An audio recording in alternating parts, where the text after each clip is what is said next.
اللہ تعالیٰ جس پہ رحم فرمانا چاہے گا ملائکہ کو حکم دے گا۔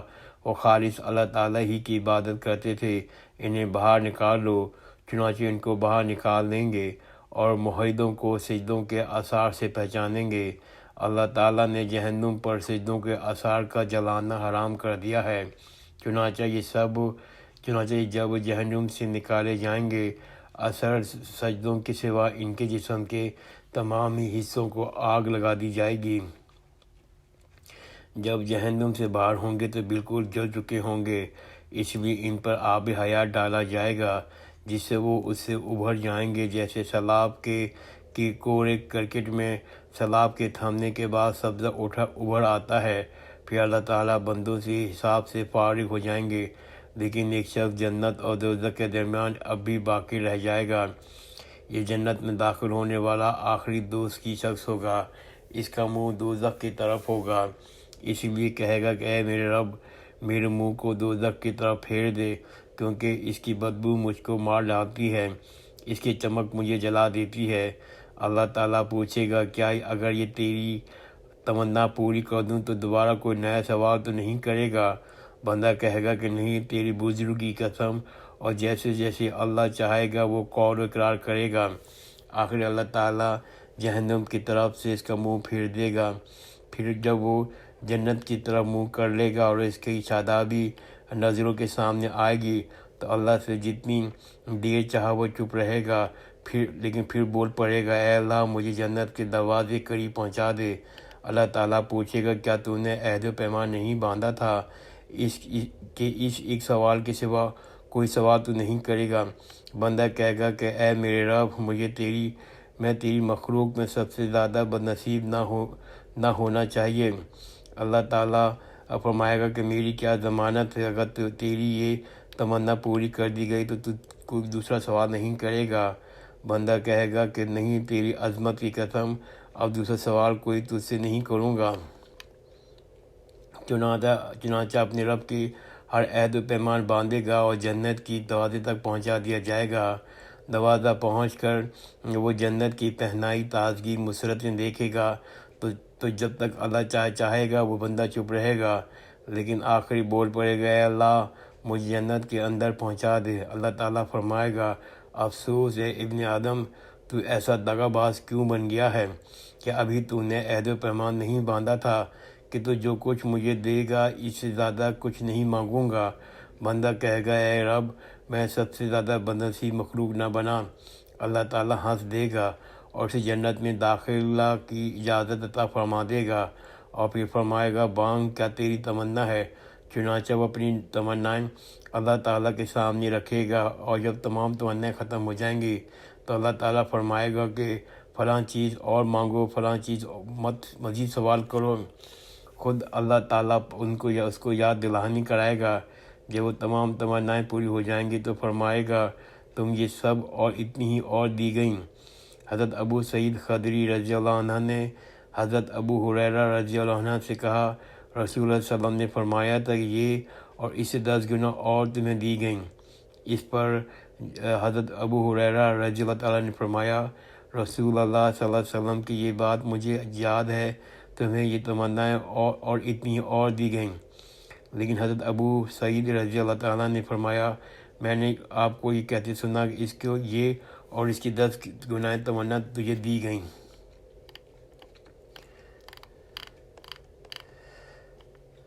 تشریح: امام محدثین حضرت امام بخاری رضی اللہ تعالیٰ عنہ سجدے کی فضیلت بیان کرنے کے لیے اس طویل حدیث کو لائے ہیں۔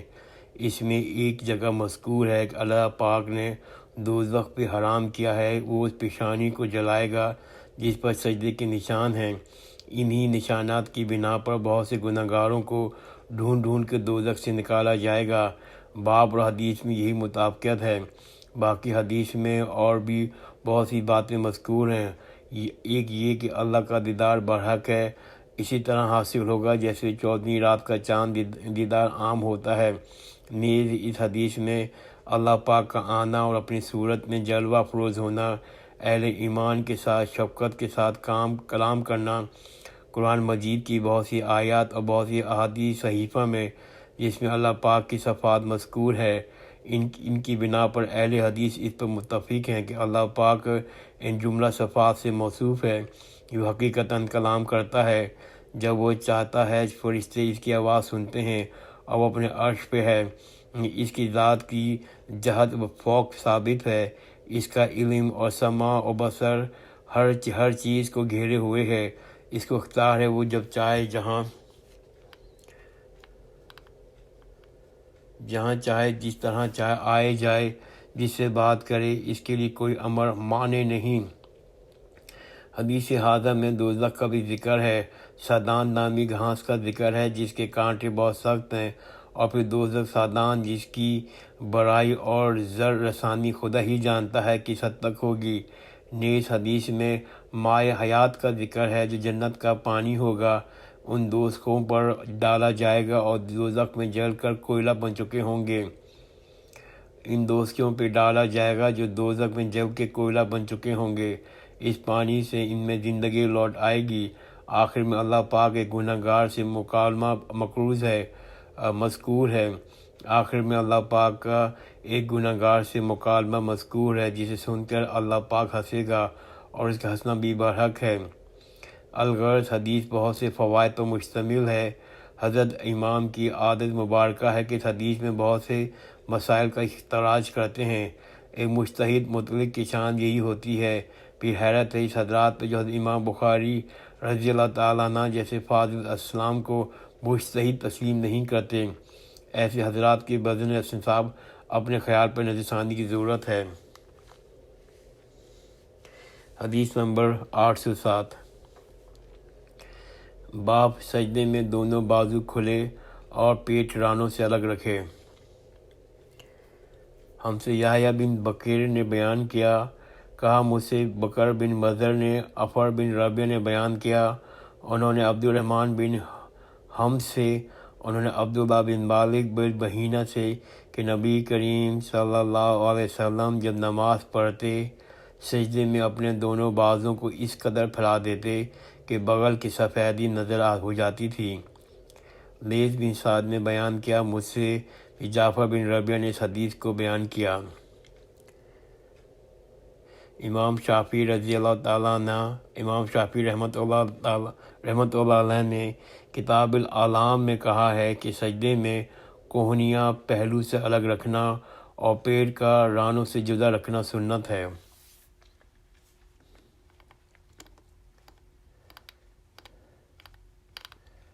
حدیث نمبر 808۔ باب سجدے میں پاؤں کی انگلیوں کو قبلہ رخ رکھا جانا، اور اس بات کو ابو حمید صحابی رضی اللہ عنہ نے نبی کریم صلی اللہ علیہ وسلم سے بیان کیا ہے۔ ہم سے صلت بن محمد بصری نے بیان کیا، کہا ہم سے مہدی بن مامون نے وصل سے بیان کیا، انہوں نے ابو وائل سے، انہوں نے حذیفہ رضی اللہ عنہ سے کہا، انہوں نے ایک شخص کو دیکھا جو رکوع اور سجدہ پوری طرح نہیں کرتا تھا۔ جب وہ نماز پڑھ چکا تو انہوں نے اس سے فرمایا، تو نے نماز ہی نہیں پڑھی۔ ابو وائل نے کہا، مجھے یاد آتا ہے حذیفہ نے یہ بیان کیا کہ اگر تم مر گئے تو تمہاری موت نبی کریم صلی اللہ علیہ وسلم کے طریق پہ نہیں ہوگی۔ 7 ہڈیوں کا سجدہ۔ حدیث نمبر 809۔ ہم سے قبیضہ بن عقبان نے بیان کیا، کہا ہم سے سفیان ثوری نے، عمرو بن دیار نے بیان کیا، انہوں نے طاؤوس سے، انہوں نے حضرت ابن عباس رضی اللہ تعالیٰ سے، انہوں نے نبی کریم صلی اللہ علیہ وسلم کو 7 اعضاء پہ سجدے کا حکم دیا گیا تھا، اس لیے نہ بالوں کا آپ سمیٹیں نہ کپڑوں کو۔ وہ 7 اعضاء یہ ہیں: پیشانی، ناک، دونوں ہاتھ، دونوں گھٹنے اور دونوں پاؤں۔ حدیث نمبر 810۔ ہم سے مسلم بن ابراہیم نے بیان کیا، انہوں نے کہا ہم سے شعبہ نے، انہوں نے عمرو سے، انہوں نے طاؤوس سے، انہوں نے حضرت عمر ابن عباس رضی اللہ تعالیٰ سے، انہوں نے نبی کریم صلی اللہ علیہ وسلم سے، آپ نے فرمایا، ہمیں 7 اعضاء پر اسی طرح سجدے کا حکم ہوا ہے کہ ہم نہ بال سمیٹے نہ کپڑے۔ حدیث نمبر 811۔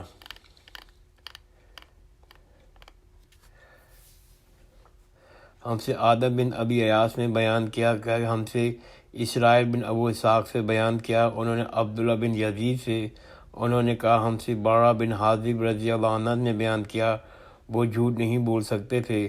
آپ نے فرمایا ہم نبی کریم صلی اللہ علیہ وسلم کی ابتدا میں نماز پڑھتے تھے، جب آپ سمیع اللہ لمن حمیدہ کہتے پھر رکوع سے سر اٹھاتے تو ہم میں سے کوئی اس وقت تک پیٹھ نہ جھکاتا جب تک آپ پیشانی زمین پر نہ رکھ دیتے۔